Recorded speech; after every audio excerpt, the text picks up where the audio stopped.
If you find that your relationship is becoming more and more overwhelmed because of one or more of these specific behaviors, then according to John and Julie Gottman, you're one step closer to getting a divorce or breaking up.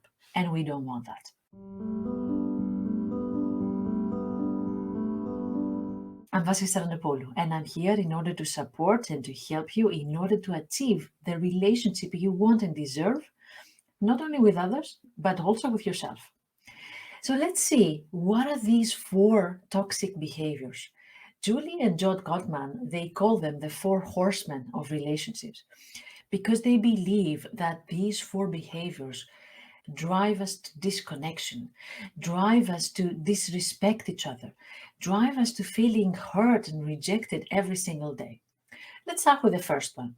The first one is called criticism. Of course, you know that, right? Yes.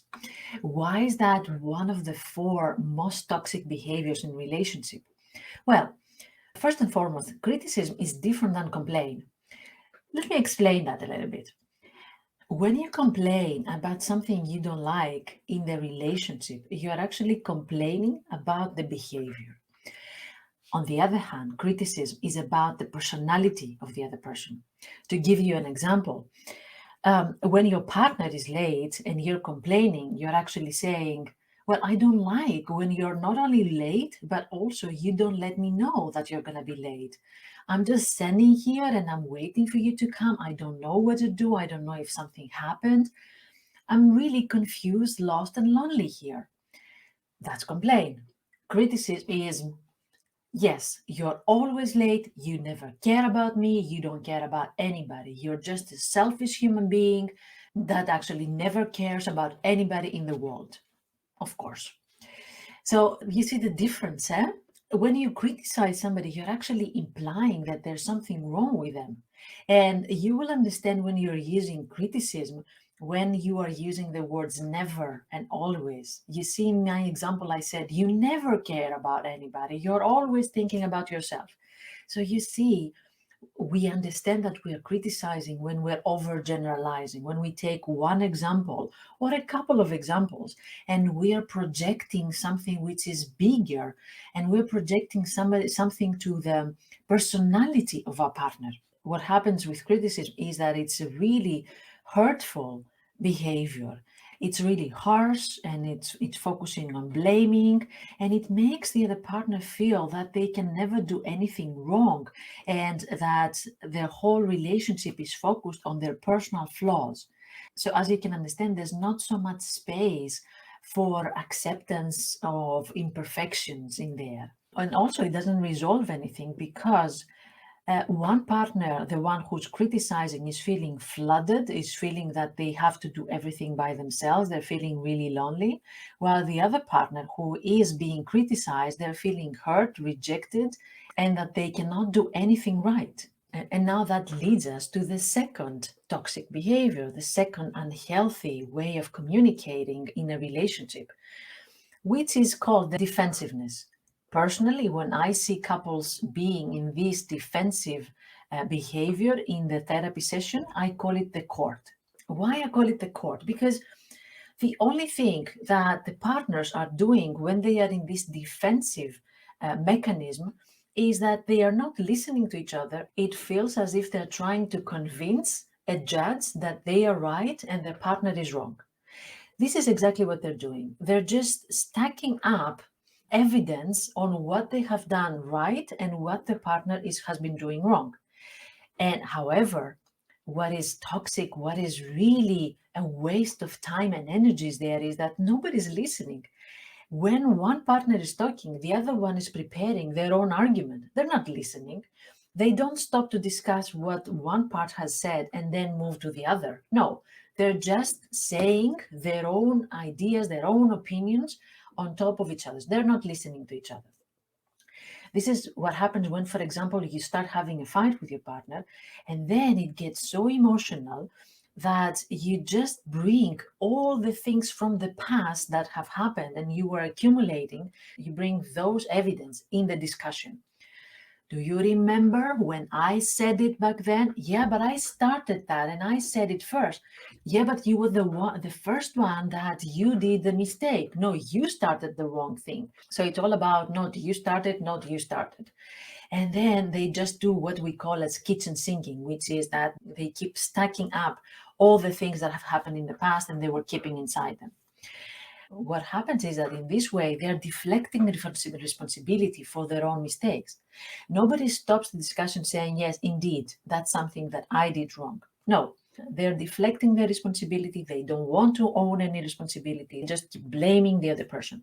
And also they're making excuse for their own behavior. Yes, I made a mistake because you made me, because you started. So their behavior is excusable, but not the other person's. So this is just a game that is happening, a very hurtful game. Huh? They're just shifting the blame from one to another. And again, remember, this is not a successful strategy. They can talk like that for hours and nothing will come out of it, but only hurt and more hurt. And actually, the more they're talking in this defensive way, the more hurtful things that they're going to say to each other. They hope that the other person will stop this conversation, this type of conversation, and admit mistake. That's why they scale up the things that they say to the other person. So it's very possible that you will end this conversation feeling so hurt from the things that you heard from your partner. You never imagined that this was the opinion that your partner had for you. So it doesn't lead anywhere helpful or successful. And also keep in mind that maybe you want to win the argument, but however, if you feel that you won, actually it's the relationship that has lost. If you feel that you have won because you stepped on your partner, because you humiliated them, because you said things to them that they were really hurtful and that's why they stopped and admitted defeat, well, actually the relationship has lost at that point. So what I usually say is that you can either be right or be together. Focus on what you appreciate most. The third toxic behavior is what Julie and John Gottman call as the single greatest predictor of divorce, and it is contempt. What is contempt? Contempt is any statement or non-verbal behavior that puts yourself in a higher position than your partner. Is when you think that your partner is very likely to fail in whatever is at their plate right now in your relationship, is when you respond by mocking at them, is when you respond with from a place of superiority in regards to all the tasks that you are handling in the relationship. So for example, it's when you're using sarcastic tone, is when you're doing this eye rolling, is also when you're using words such as, yeah, of course you would forget that. Yeah, so typical of you. So when you actually say to your partner that I do expect that you are not going to do it right, I do expect that you will fail, that you are not able to be as good as I am in the relationship. So this is deeply hurtful for the partner, of course, that hears this rejecting, humiliating message. It's a mean message to hear, actually. But at the same time, it's also hurtful for the partner who says these words, because with these types of put downs, they create bigger disconnection from their partner and they lose the feeling of admiration and respect they have for their partner. How long do you think that love will stay in this couple if there's no admiration and no respect? But on the other hand, there's a lot of sarcasm and rolling eyes and disrespect and calling names. Not for long, right? So keep that in mind. Contempt is really damaging, is really hurtful for your relationship. The last toxic behavior is called stonewalling. What does it mean? It feels like you're talking to the wall. What happens there? You're having an argument with your partner, and then out of the blue, they decide that they are going to shut down. They're going to change room. They're going to leave the conversation. They're going to say, talk to the hand. I'm done with you. So they completely leave you alone. They leave you hanging there without having an answer, without resolving what was the cause of the conflict.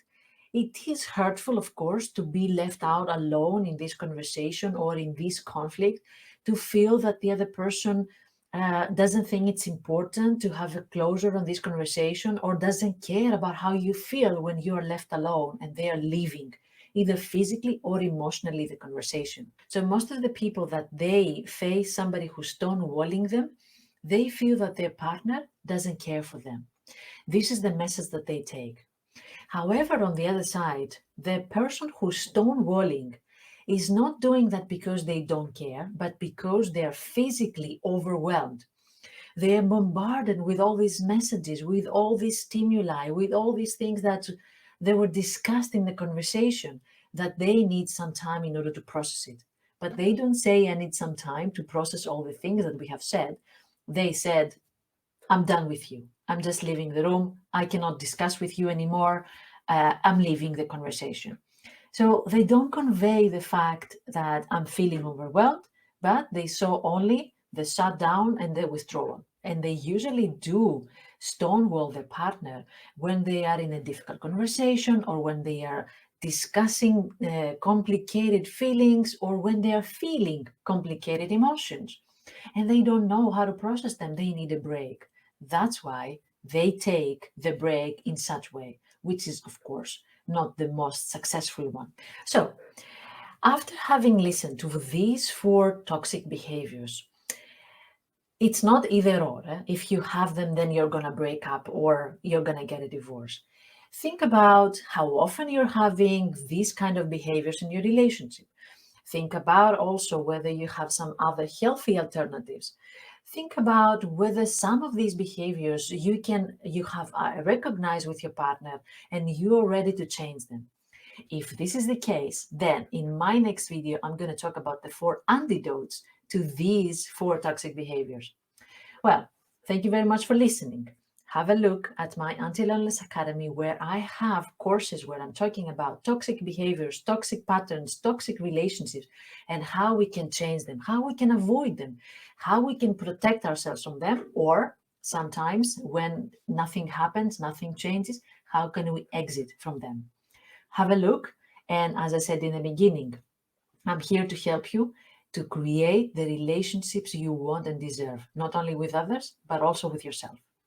Thank you for being here. Have a nice day.